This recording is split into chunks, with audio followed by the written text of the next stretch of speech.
ওই মুন্ডি উপর করলে দাদা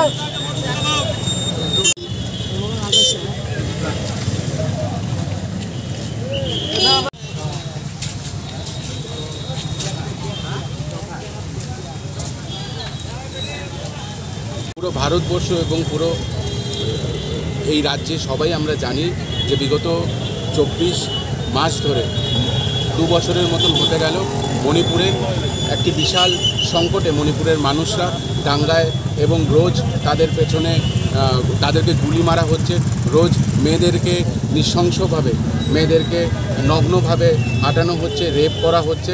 এবং আমরা জানি যে কি 2 দিন আগে জিরিবামে সেম ঘটনা হয়েছে, 4 থেকে 5 জনকে অপহরণ করে নিয়ে চলে যায়। কিন্তু আমরা দেখেছি আমাদের প্রধানমন্ত্রী শ্রী নরেন্দ্র মোদী উনি চুপ, আমাদের হোম মিনিস্টার অমিত শাহ উনি মণিপুর নিয়ে কোনোই কথা বলছে না।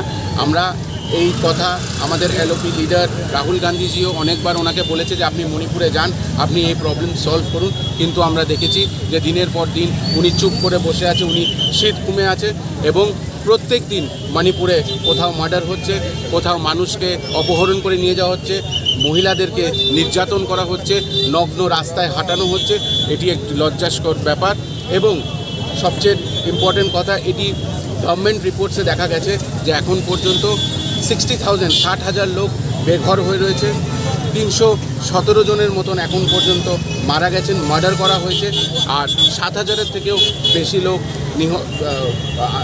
ইনজোর্ড। তো আমরা ধিক্কার জানাই এবং আমরা অতিসত্বর রাষ্ট্রপতি শাসন চাই ওইখানে। এবং আমরা ত্রিপুরা প্রদেশ যুব কংগ্রেসের পক্ষ থেকে একটি আওয়াজ তুলতে চাই যে আপনি শীতঘুম থেকে উঠুন মোদিজি, এবং শীতঘুম